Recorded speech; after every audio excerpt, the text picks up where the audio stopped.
হুম, আবার সবার সময় নষ্ট করতে চলে এলাম। অনেক দিন কোনো ভিডিও আপলোড করিনি। তো আজকের ভিডিওটা করার একটা কারণ তো ডেফিনেটলি রয়েছে। মধ্যিখানেও অ্যাকচুয়ালি আপডেট দেওয়ার ছিল, বাট সামহাও দিতে পারিনি। আর অ্যাকচুয়ালি ব্যাপারটা কি বলুন তো, যে প্রত্যেকটা দিন মার্কেট নিয়ে নতুন নতুন আপডেট থাকবে সেরকমও কোনো ব্যাপার নেই। বাজার রোজ রোজ নতুন হাইও করে না, বাজার রোজ রোজ নতুন লো করে না।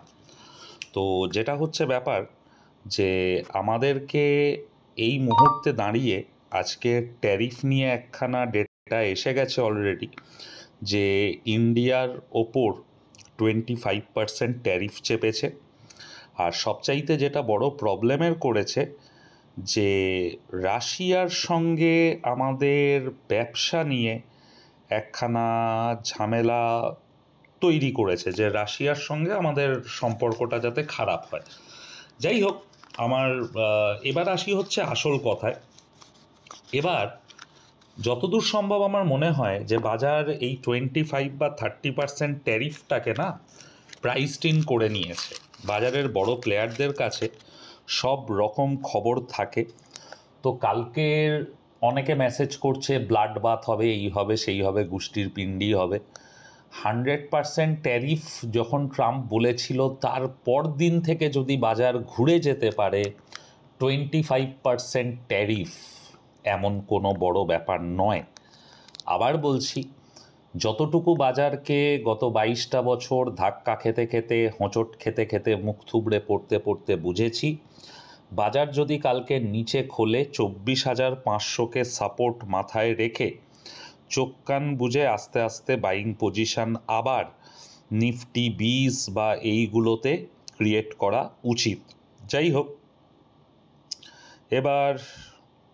আবার শাহিদ আফ্রিদিও বড় বড় ভাষণ দিতে শুরু করে দিয়েছে। তো আননেসেসারি প্যানিক করে কিছু করা, দুমদারাক্কা লস বুক করা বা আচমকা কিছু বাই করে নেওয়ার চাইতে একটু নিফটি 20, ব্যাংক 20, পিএসইউ 20 এইগুলোর দিকে ফোকাস থাকা, মানি কন্ট্রোলের এই যে নিউজ সেকশন আসছে, কোন সেক্টরে কি হতে পারে না পারে সেই ব্যাপারটার দিকে একটু ফোকাস থাকা বা একটু খেয়াল করা। তবে আবার বলছি, যতটুকু বুঝেছি বাজার প্রাইসড ইন করা আছে।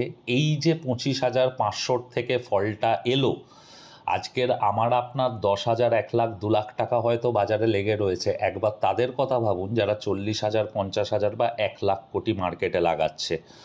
লাস্ট কিছুদিন ধরে ডিআইআইরা যে লেভেলের অ্যাগ্রেসিভ বাইং করেছে, বাট টোটাল যদি দেখা যায় এই বছর ডিআইআইরা 1.5 লক্ষ থেকে 2 লক্ষ কোটি টাকার নেট বায়ার, এত স্টক ওরা বাই করেছে। এফআইআইরা 1,000-2,000-এর বেচছে কি করছে ওই নিয়ে আমার মাথা ব্যথা নেই। 24,500 থেকে 25,500 রেঞ্জে খেলছে। মোস্ট প্রবাবলি কালকের নয়েজটা বেরিয়ে যাবে। যাই হোক, এটাতে গেল একটা ব্যাপার। 2 নম্বর হচ্ছে যে এখন আমি কিছু স্টকের একটু আপনাদেরকে চার্ট দেখাবো।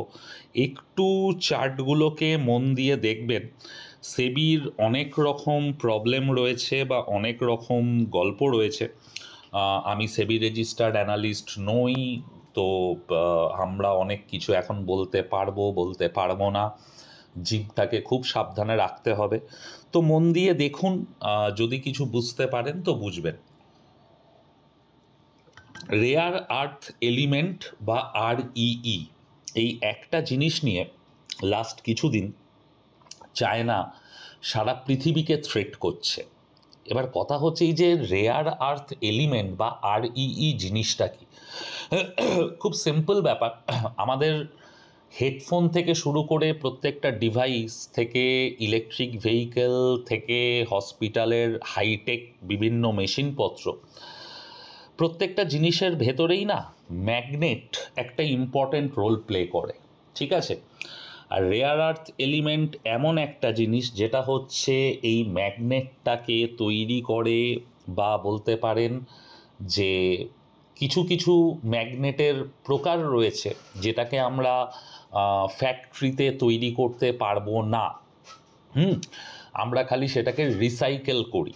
তো যাই হোক, এই যে রেয়ার আর্থ এলিমেন্টের গল্প, এই রেয়ার আর্থ এলিমেন্টের গল্পটাতে যেটা দেখা যাচ্ছে যে সারা পৃথিবীতে সবচাইতে বেশি যেটার আমাদের ডিমান্ড রেয়ার আর্থ এলিমেন্টের, সেই রেয়ার আর্থ এলিমেন্ট চায়না 75% এই মুহূর্তে সারা পৃথিবী জুড়ে সাপ্লাই করছে। এবার স্বাভাবিক ব্যাপার, ওরা দেখতে পাচ্ছে যে ওদের ওপরই সারা পৃথিবীর ইভির বিজনেস বা অন্যান্য প্রোডাক্টের বিজনেস দাঁড়িয়ে রয়েছে। এই জায়গা থেকে ওরা থ্রেট করা শুরু করে বা আমেরিকার সঙ্গে গেম খেলা শুরু করে।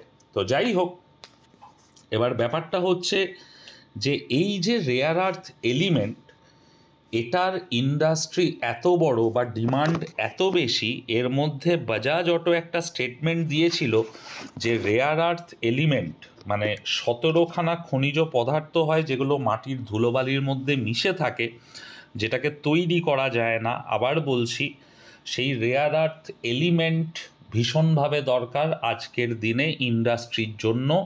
আর সারা পৃথিবী 75% ডিপেন্ড করে চায়নার ওপর। এবার চায়না এই জায়গায় গেম খেলা শুরু করেছে, এক্সপোর্ট ব্যান করেছে। তারপর এই মুহূর্তে পৃথিবীর প্রচুর কোম্পানি 30% এক্সট্রা দাম দিয়ে এই রেয়ার আর্থ এলিমেন্টকে কিন্তু বাই করছে, 17খানা খনিজ পদার্থ যেগুলো ফ্যাক্টরিতে তৈরি করা যায় না। এবার এই রকম একটা সিচুয়েশানে ইন্ডিয়ার কাছে একটা বিরাট বড় অপরচুনিটি ক্রিয়েট হয়েছে। কি অপরচুনিটি ক্রিয়েট হয়েছে? প্রথম হচ্ছে যে এই রেয়ার আর্থ এলিমেন্ট সারা পৃথিবীতে যতটা রিজার্ভ আছে না, ইন্ডিয়াতে রিজার্ভ সারা পৃথিবীর 7%। আবার বলছি, ইন্ডিয়াতে রিজার্ভ রয়েছে সারা পৃথিবীর 7%। ঠিক আছে? তো এই যে সারা পৃথিবীর 7% রিজার্ভ আমাদের কাছে রয়েছে, আমাদের ইন্ডিয়া গভর্নমেন্ট কিন্তু উঠে পড়ে লেগেছে এই মার্কেটটাকে দখল করার জন্য। এতদিন গুরুত্ব দেয়নি, কিন্তু এখন গুরুত্ব দিচ্ছে। আবার বলছি, এতদিন গুরুত্ব দেয়নি, কিন্তু এখন গুরুত্ব দিচ্ছে। Reverse head and shoulder pattern. যাই হোক, তো এই জায়গাটাতে দাঁড়িয়ে ভারতবর্ষের যে স্টকগুলো বেনিফিটেড হবে বা যেসব কোম্পানিগুলো বলেছে যে আমরা রেয়ার আর্থ মানে এলিমেন্ট মানে প্রোডাকশান বলতে তো না, খনি থেকে তুলবো বা সেইগুলো থেকে সেই সুপার পাওয়ার চুম্বক বার করব, যারা হাই হিটকে সহ্য করে বিভিন্ন ধরনের প্রোডাক্ট তৈরিতে কাজে লাগবে, তাদের মধ্যে একখানা হচ্ছে জিএমডিসি, এই স্টকটা। 2 নম্বর যে কোম্পানিটা এই সেক্টরে ইভেন ফিউচারে হয়তো সিএনজি, আমরা যে সিএনজি কার এখন দেখছি সেই সেক্টরেও বড় খেলা খেলবে, সেটা হচ্ছে কোল ইন্ডিয়া।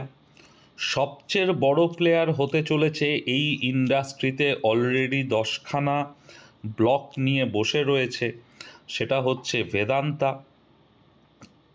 ঠিক আছে, এটা বেদান্তার চার্ট। প্রত্যেকটা স্টকের চার্ট আমি আপনাদেরকে দেখাচ্ছি।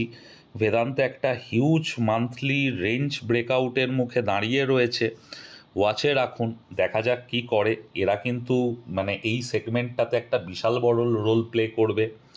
সোনা বিএলডাব্লিউ, ওদের হোল্ডিং রিলেটেড কিছু প্রবলেম চলছে, কিন্তু ওরা অলরেডি ফ্যাক্টরি তৈরি করে বসে রয়েছে। ঠিক আছে, প্রোডাকশান করার জন্য, প্রোডাকশান করা বলতে যে খনি থেকে যে আকরিকটাকে তোলা হয় রেয়ার আর্থ এলিমেন্টকে, সেটাকে আর কি ফ্যাক্টরিতে নিয়ে গিয়ে রিসাইকেল করতে হয়। ভারতবর্ষে প্রথম ফ্যাক্টরি তৈরি হয়েছে সোনা বিএলডাব্লিউ, যারা ফ্যাক্টরি তৈরি করে ফেলেছে এই রেয়ার আর্থ এলিমেন্টকে করার জন্য, মানে পিউরিফাই করে ইউজ করার জন্য। আবার বলছি, 2027-2028 এই মধ্যে কিছু কোম্পানি ভারতবর্ষের, আরেকটা কোম্পানি আছে হিন্দ কপার, যারা কিন্তু যে কোথায় যাবে, কত বড় গেম এই মার্কেটটাতে খেলে বেরিয়ে যাবে, কারণ আবার বলছি এটার ডিমান্ড এতটা বেশি হতে চলেছে ভাবনা চিন্তার বাইরে। প্রত্যেকটা জিনিস, colour TV, radio, fridge, sound speaker, আমরা যা ইউজ করি ছোট থেকে বড়, ম্যাগনেট একটা ইউজ করতেই হয়, যেটা কিছুদিন আগে সেমিকন্ডাক্টর চিপ নিয়ে তৈরি হয়েছিল। এবার ব্যাপারটা হচ্ছে যে সেমিকন্ডাক্টর চিপকে ফ্যাক্টরিতে তৈরি করা যায়, কিন্তু রেয়ার আর্থ এলিমেন্টকে আমি ফ্যাক্টরিতে তৈরি করতে পারবো না। ফ্যাক্টরিতে খালি আমি ওটাকে রিসাইকেল করতে পারবো। আরেকটা জিনিস মাথায় রাখতে হবে, ভারতবর্ষ কিন্তু আরেকটা সেক্টরে ভীষণ নজর দিচ্ছে। সেটা কি? সেটা হচ্ছে ই ওয়েস্ট। আবার বলছি ই ওয়েস্ট। আমাদের ফেলে দেওয়া ভাঙাচোরা টিভি, আমাদের ফেলে দেওয়া ভাঙাচোরা ফোন, এই প্রত্যেকটার ভেতরে কিন্তু সেই রেয়ার আর্থ এলিমেন্টগুলো রয়েছে। এই ইন্ডাস্ট্রিটাও যে কত বড় হবে, এই মুহূর্তে ভারতবর্ষের যে কোম্পানিগুলো ই ওয়েস্ট, আপনারা গুগল করুন, ঘাঁটুন, পড়াশোনা করুন যে কোন কোন কোম্পানি মার্কেটে লিস্টেড ই ওয়েস্ট নিয়ে কাজ করছে। আমরা অলরেডি জানি আমাদের মোবাইল ফোনের সার্কিটের মধ্যে সোনা দানা এসব থাকে অল্প পরিমাণে হলেও, এখন চলে আসছে এই ম্যাগনেট, বোর্ড, এগুলোরও কিন্তু একটা বিশাল টাকা দাম। তো আপনার যে ফোনগুলো আপনি খুব সস্তায় গিয়ে দোকানে ফেলে দিচ্ছেন, ফেসবুকে দেখাচ্ছে আমরা এই ভাঙা ফোনে 500 টাকা দিচ্ছি, মেবি তার থেকে অনেক বেশি টাকা ওরা হয়তো আপনার সেই ফোন থেকে রোজগার করছে। তো যে কোনো ভাঙাচোরা জিনিস, বিশেষ করে সেটা যদি ইলেকট্রনিক্স হয়, দুমদাম বেচে দেওয়ার আগে একটু চিন্তা ভাবনা করে বিক্রি করুন, বা কিছুদিন ওটাকে আরও 1-2 বছর ঘরে রিস্টোর করে রেখে দিন। বলা যায় না কি দামে বিক্রি হতে পারে ওই জিনিসগুলো। তো একটু ই ওয়েস্ট ম্যানেজমেন্টে কারা রয়েছে মাথা ঘামান। একটু রেয়ার আর্থ এলিমেন্টের গল্পটা কিন্তু অনেক বড়, আর ভারত কিন্তু অনেক বড় গেম খেলতে পারে, এই জায়গাটাতে নজর রাখুন। 3 নম্বর হচ্ছে ট্রাম্প ট্যারিফ নিয়ে আননেসেসারি টেনশন করবেন না। আমি আবার বলছি, বাজারের অপোজিটে দাঁড়ান, বাজার নিচে খুলবে, বিন্দাস থাকুন। কালকে যদি মনে হয় যে টাকা পয়সা আছে, মিউচুয়াল ফান্ডে ইনভেস্ট করে দিন আগামীকাল, বা কিছু নিফটি বিস, ব্যাংক বিস কিনে নিন। যদিও আমার বলা উচিত নয়, আমি সেবি রেজিস্টার্ড অ্যানালিস্ট নই। আর আশা করি যারা লাস্ট অনলাইন ক্লাসে ছিলেন, ভিমটা ল্যাবরেটরি তাদের ভালো দিন কাটিয়েছে। 530 থেকে প্রায় 700 টাকা এক সপ্তাহের মধ্যে। হিন্দুস্তান রেকটিফায়ারও খুব ভালো মুভমেন্টে আছে। একটু নজরে রাখুন, নিজেরা পড়াশোনা করুন, রিসার্চ করুন, আশা করি পাবেন। আর আবার রিকোয়েস্ট করব সবাইকে, প্লিজ একটু ইউটিউবে মেম্বারশিপটা নিন, খুব ভালো হবে। আর আশা করছি এই সপ্তাহে আমরা যে কোনো একদিন, মোস্ট প্রবাবলি সামনের বুধবার বা শুক্রবার, যে কোনো একদিন রাতে ইউটিউবে আমরা একটা লাইভ ক্লাস করব, যে ওপেন ইন্টারেস্ট দিয়ে স্টক সিলেকশন করে অসাধারণ ট্রেড হচ্ছে।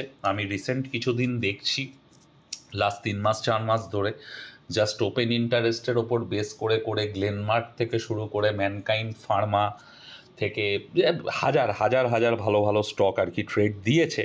খালি কিভাবে ফিল্টারিং করতে হয় না হয় স্টকগুলোকে, করে কাজ করতে হয়, একটু 2-3 দিনের পজিশনাল, সেটা এই শুক্রবার, মোস্ট প্রবাবলি শুক্রবার দিন 1 আগস্ট আমরা রাত্রিবেলা ক্লাসে বসবো। আর এই যারা ইলিয়াট ওয়েব ব্যাচে জয়েন করেছো, এই রোববার রাত 9:30টায় রেডি থেকো। আর ক্যালকুলেটার মাস্ট, রাত 9:30 থেকে আমাদের ইলিয়াট ওয়েব ব্যাচের ক্লাস শুরু হবে। ভালো থেকো সবাই, প্যানিক করো না, বাজার ওপরেই যাবে, আর নিচে আসাগুলো হচ্ছে আমাদের কাছে সুযোগ। প্লিজ সুযোগগুলোকে নাও। ভালো থেকো সবাই। চলো, যা যা দেখালাম একটু মনে রেখো সবাই, যে কোন স্টকগুলো দেখালাম না দেখালাম, চার্টগুলো নিজেরাও একটু ফলো করো, করে ডিসাইড করো কিভাবে কি করবে না করবে। বাট যা করবে লম্বা চিন্তা ভাবনা করে করবে, ঠিক আছে?